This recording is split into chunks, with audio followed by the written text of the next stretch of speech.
3년 동안 밤새워 배를 만들었는데 결과가 적자 100억 원이면요.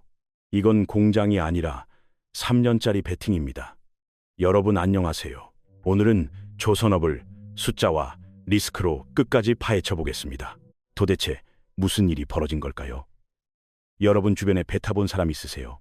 크루즈 말고 화물선요? 아마 거의 없으실 겁니다. 그런데 이상하죠. 여러분이 입은 옷 마신 커피 쓰는 스마트폰 거의 다 배를 타고 왔거든요. 더 이상한 건 그 배를 만드는 나라가 사실상 세 곳뿐이라는 겁니다. 한국, 중국, 일본. 영국은요, 타이타닉 만들던 나라잖아요. 미국은요, 2차 대전 때 배를 한 해에 수천 척 찍어냈어요. 독일은요, 잠수함 기술 세계 최고였죠. 다 어디 갔을까요? 오늘 여러분께 보여드릴 건 단순한 제조업 이야기가 아닙니다. 배 한 척 값이 3억 원이에요. 계약부터 인도까지 3년 걸리는데 그 3년 동안 환율과 금리와 철강 가격이 매일 흔들립니다. 이건 공장 돌리는 게임이 아니에요. 카지노예요. 3년짜리 베팅이거든요. 강대국들이 계산기 두드리고 떠난 이유가 여기 있습니다. 리스크는 산더미인데 맞이는 쥐꼬리야. 왜 해 답 나왔죠. 그래서 떠났고요. 그런데 한국은 남았습니다. 아니, 지배하고 있습니다. 오늘 끝까지 보시면 울산 해변에서 시작된 이야기가 왜 산업전쟁인지 납득되실 거예요. 배 한 척 계약하는 과정을 처음부터 끝까지 보여드릴게요. 자, 바로 들어가겠습니다. 2023년 1월 그리스 해운사 사장이 한국 조선소를 찾아왔습니다. LNG 운반선 한 척 만들어주세요. 조선소 영업팀장이 견적서를 냅니다. 이 800억 원입니다. 그리스 사장이 고개를 끄덕입니다. 좋아요. 그런데 묻죠. 언제 받을 수 있죠? 3년 뒤인 2026년 1월입니다. 3년이에요. 여러분 스마트폰 주문하면 다음 날 오잖아요. 자동차 주문해도 3개월이면 와요. 그런데 배는 3년이 걸려요. 그것도 문제지만 진짜 문제는 돈입니다. 계약금 10%인 300억 원을 먼저 받고 중간에 30%씩 2번 받고 나머지 30%는 인도할 때 받아요. 그런데 공장은 매일 돌아가야 하고 철강은 내일 당장 사와야 하고 직원들 월급은 이번 달 말에 줘야 하거든요. 그래서 조선소는 은행에서 돈을 빌립니다. 수천억 원을요. 이자 내면서 3년에 버티는 거예요. 그런데 이 3년 동안 무슨 일이 벌어질까요? 여기 김대리라는 가상인물이 있습니다. 조선소 재무팀장이에요. 2023년 1월 계약서에 사인했습니다. 계약 환율은 200원이었어요. 이 정도면 300억 원 정도 남겠는걸. 김대리는 계산기 두드리며 웃었죠. 2023년 6월 철강 주문했습니다. 그런데 철강 가격이 갑자기 뛰었어요. 톤당 90달러에서 107달러로요. 원가가 100억 원 늘었네. 김대리 얼굴이 굳었어요. 2024년 3월 엔진 주문했습니다. 그런데 환율이 1,300원이 됐어요. 엔진은 독일에서 수입하는 건데 달러로 결제하거든요. 이런 또 50억 원 들었어. 김대리가 한숨 쉬었죠. 2025년 9월 전장 장비 주문했습니다. 그런데 구리 가격이 파운드당 4달러에서 5.82달러로 뛰었어요. 배 한 척에 전선이 수십 톤 들어가거든요.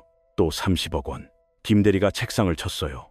2026년 1월 드디어 배 인도했습니다. 김대리가 최종 계산했어요. 원가 이 900억 원, 계약금이 800억 원, 적자 100억 원. 보셨습니까? 3년 동안 매일 출근해서 밤새워 배 만들었는데 적자예요. 김대리는 사표 쓰려다가 팀원들 얼굴 보고 참았죠. 그런데 사장이 불러서 가봤더니 이렇게 말하더랍니다. 잘했어. 납기 맞춰서 인도한 거. 다음번엔 이길 거야. 이게 조선업입니다. 한 건 손해봐도 신뢰 지키는 게임이에요. 유럽은 이 게임을 못 버텼어요. 환율 예측 못하겠어. 원자재 가격 통제 못하겠어. 이자 부담 너무 커. 그래서 떠났죠. 미국은요. 전쟁 때는 배를 찍어냈어요. 국가가 돈 무한정 퍼붓고 원가 계산 안 하고 만들었거든요. 그런데 전쟁 끝나니까 민간 시장에선 못 버텼어요. 수익성이 안 나오니까요. 그래서 지금은 항공모함이나 핵잠수함 같은 군함만 만들어요. 이건 국가 안 보니까 적자 봐도 만들거든요. 여기서 냉장고 비유 하나 드릴게요. 조선소를 냉장고라고 상상해 보세요. 냉장고 안에 뭐가 있죠? 음식이요. 이게 수주잔고예요. 앞으로 만들 배들이죠.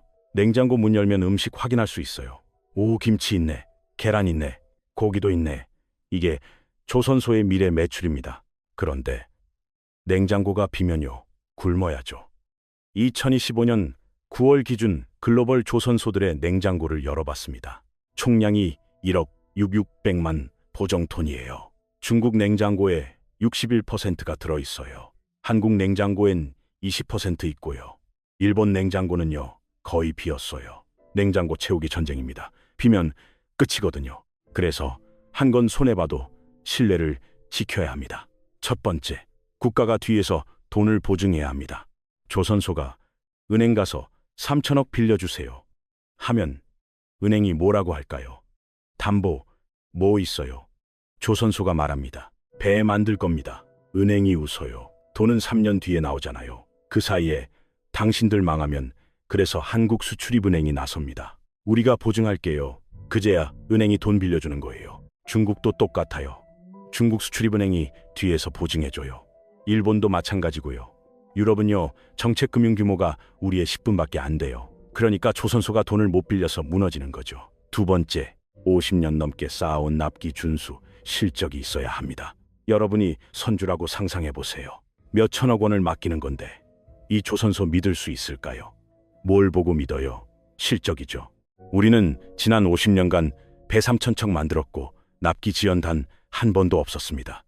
이게 최고의 마케팅이에요. 자, 몬도가 쓴가? 한국 조선소들은 1970년대부터 한 번도 납기 지연인 적 없어요. 태풍 와도 만들고 코로나 와도 만들었어요. 이게 신뢰거든요. 새로 조선업 시작하는 나라는요, 아무리 기술 좋아도 선주가 안 믿어요. 넌 처음이잖아. 난 3억 원 걸 만큼 용감하지 않아.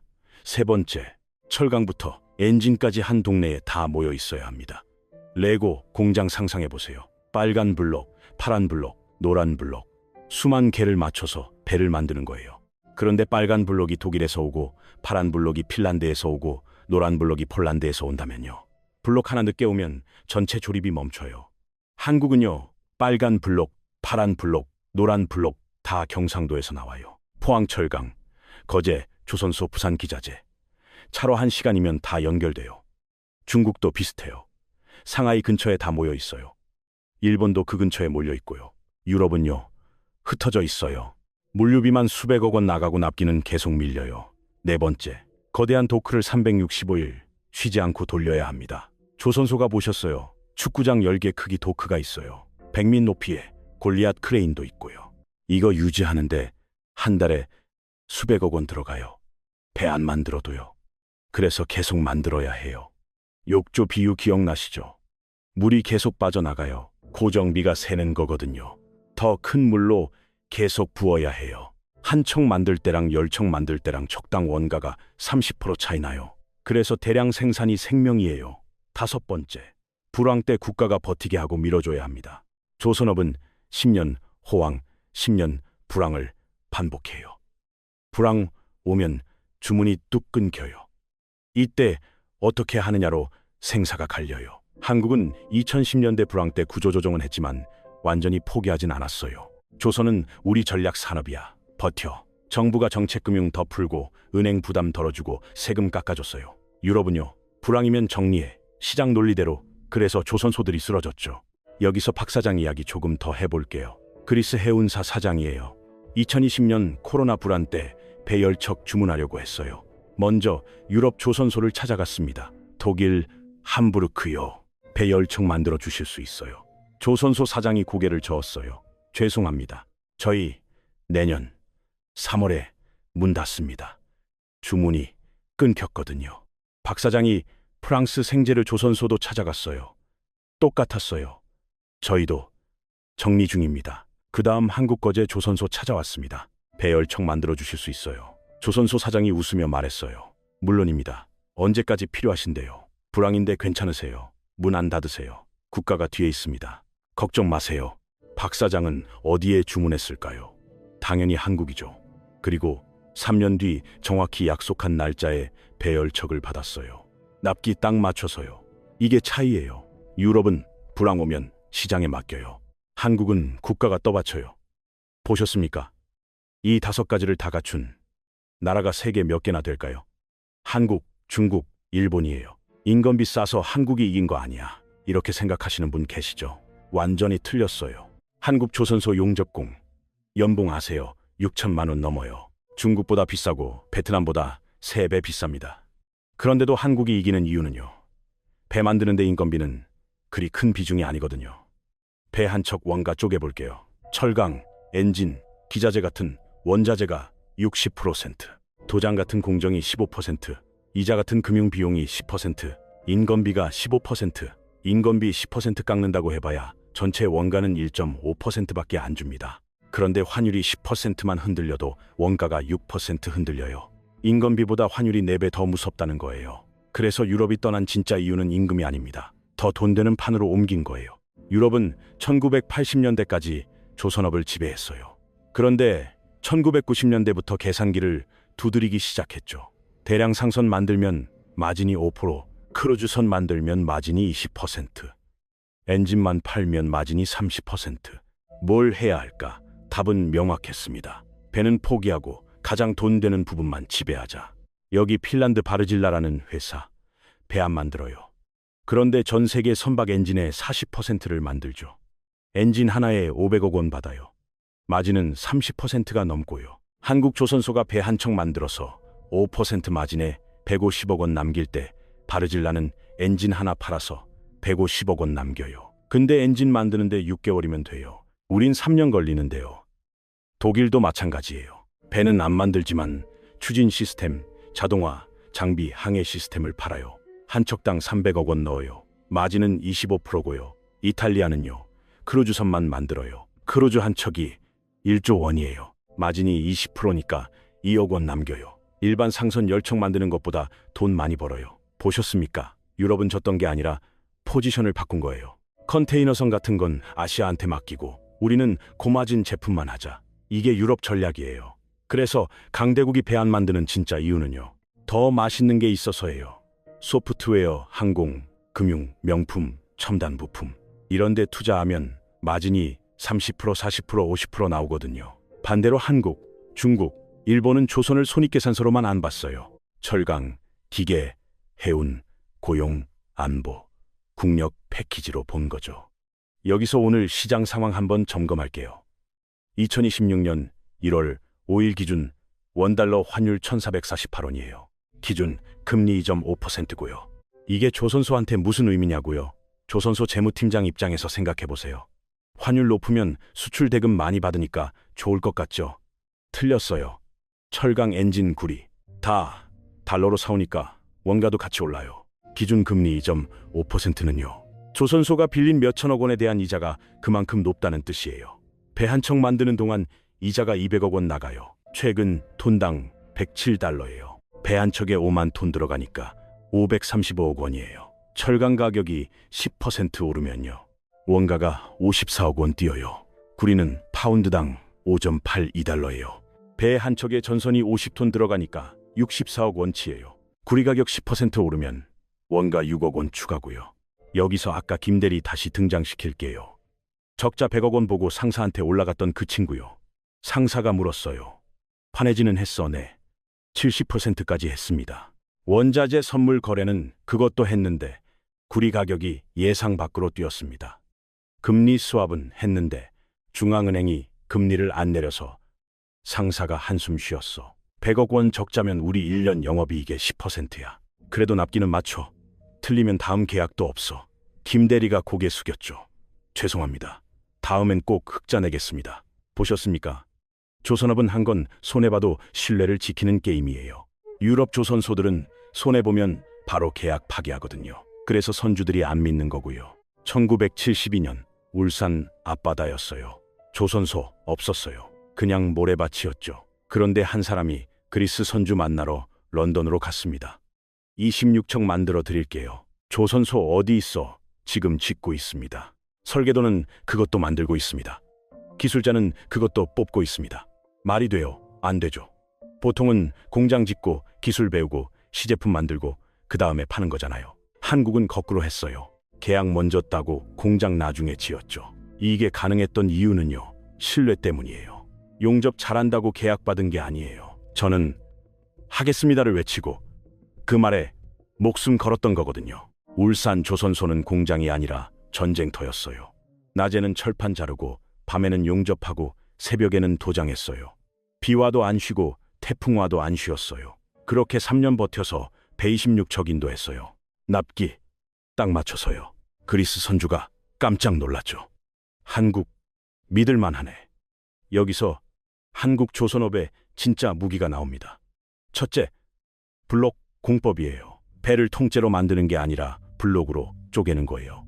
머리 몸통 꼬리를 따로 만들고 나중에 레고처럼 끼워 맞추는 거죠.